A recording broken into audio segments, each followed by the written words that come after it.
In 2007, I had a partner that I shared naked pictures with when I was pretty young.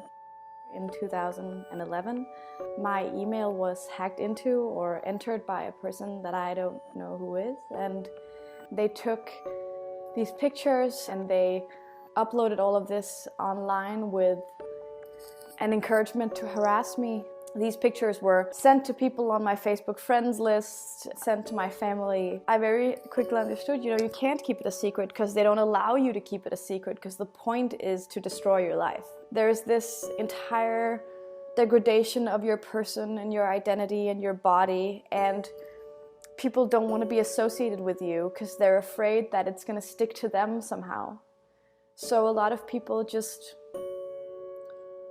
exited my life. My name is Emma Holton. I'm 28 years old, and in 2011 I was a victim of what's now known as unconsensual pornography, but was then known as revenge porn.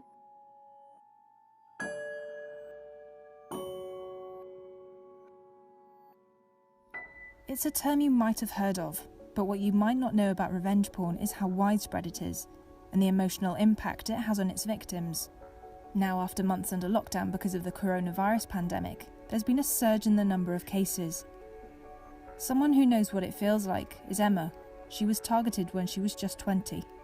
It was something that happened to famous people. I had never encountered this happening to just any regular person. I did actually call the police. They looked at the pictures and first they said, "These aren't so bad." That second letdown was almost as bad as the first. And I felt in a way that my state was agreeing with what everyone was saying online about me, that I was disgusting and that I deserved everything that was happening to me. There's a sense of innocence about life that you lose when something like this happens to you. Maybe you lose that later, but it was a bit early for me.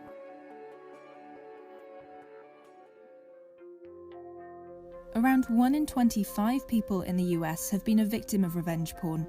One study suggests it could be as high as 1 in 3 in the UK and Australia.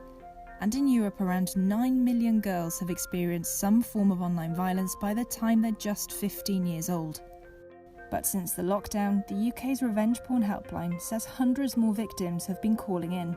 We've definitely seen a spike since the lockdown, and I don't think we can deny that there is a connection. We were sort of seeing 60, 70 cases in the first year or so. Last month, and it is an exceptional period for us, it was nearly 250, which is an extraordinary amount. For a lot of people, being locked down at home has put some people in some very dangerous places, either with people that they're in current relationships with or who have ongoing issues with people from previous relationships. That seems to have brought things to a head. I think every country is seeing things very similarly to us, certainly throughout Europe and North America. Sometimes we get contact from people in India and Pakistan and Bangladesh. It's a global problem. The law around revenge porn varies from country to country. 46 states in the US have passed laws against it. In Singapore, it could land you 5 years in jail, and since 2015, it's been a criminal offence in England and Wales. But experts say the law in some places struggles to keep up with the evolving technology trends and isn't really fit for purpose. We've seen new technologies being used, so more common use of Zoom, Microsoft Teams, Skype and all sorts. And so I guess that's given perpetrators, again, new ways to just carry out the abuse that they've been doing in the past. I think what we've seen during lockdown is we've seen a rise in domestic abuse cases, and many cases of domestic abuse now involve the use of technology or threats, for example, to share sexual images. What the lockdown experience has shown us is that technology still isn't being developed with safety and harassment and abuse in mind and at the forefront. After Emma was hacked, she says she felt scared, anxious and paranoid. But it soon dawned on her the attack had nothing to do with her personally. It was a reflection of how parts of society view women and their digital privacy.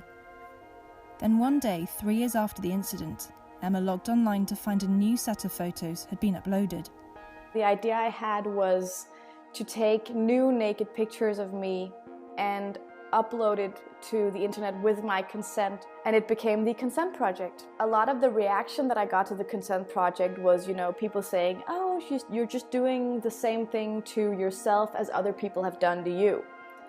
Which to me just made it very, very clear how many people don't understand what consent even means and why it's important and why every person's right to their own body is a fundamental right. I'm not unhappy because people have seen my breasts. I'm unhappy because I didn't get to choose when that happened. For Emma, reclaiming her body and consent is her powerful message to other survivors, and a way to address the conversation around online harassment of women and girls all over the world. This can happen to absolutely everybody, and it has absolutely nothing to do with you or your personality or your sexuality or anything that you did. Other people are doing this to you. You didn't do anything wrong. But the fact that this is a social system also means that it is a system we can change.